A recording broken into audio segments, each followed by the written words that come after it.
আমাদের যেই কোঠানি আন্দোলন, তারপর আমাদের উপর যেই নিপীড়ন বা আমাদের উপর যে আমার ভাইদেরকে যে খুন করা হয়েছে, সেই সেই শেষ ভাইদেরকে যে খুন করা হয়েছে সেই বিচার বা প্রতিবাদ করার জন্য আমরা আসছি। আমাদের কয়জন বললে কোনো কথা নাই, আমাদের রাজবাড়ির সকল ছাত্র সমাজ, সাধারণ ছাত্র সমাজ, এখানে দল মত নির্বিশেষে আমরা সকল সাধারণ ছাত্র আন্দোলন করা হচ্ছে। আমাদের মেন কারণ হচ্ছে যে দেশের যে পরিস্থিতি, তাতে আমরা মানে যে কারণগুলো হচ্ছে, আমরা ঘরে বসে থাকার মতো কোনো ওয়ে নাই।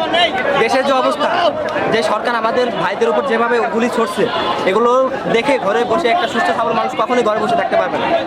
আর কখনোই একটা সুস্থ সবল ঘরের মানুষ বা একটা পুলিশ আমাদের ভাইদের উপর ওইভাবে গুলি চালাতে পারবে না।